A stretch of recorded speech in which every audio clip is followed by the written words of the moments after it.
সরকারের নতুন সিদ্ধান্ত অনুযায়ী সিটি কর্পোরেশন এলাকায় ব্যাটারি চালিত রিকশা চালাতে হলে এখন থেকে চালক ও রিকশা দুটিরই লাইসেন্স লাগবে।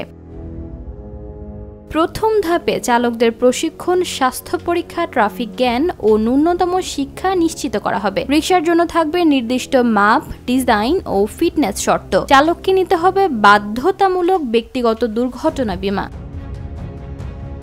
প্রতিটি রিকশার নিবন্ধন হবে সিটি কর্পোরেশনের মাধ্যমে এবং একটি এনআইডির বিপরীতে একটির বেশি রিকশা নিবন্ধন করা যাবে না। রিকশা তৈরি অনুমতি থাকতে হবে শুধু অননুমোদিত কারখানার।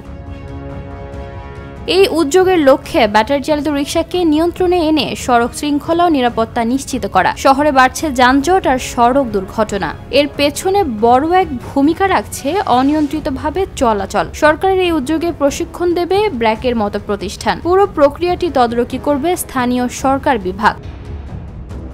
এই নিয়ন্ত্রণ ব্যবস্থা চালু হলে একদিকে যেমন রিকশার মান ও নিরাপত্তা নিশ্চিত হবে, অন্যদিকে শহরের রাস্তায় ফিরে পাবে শৃঙ্খলা।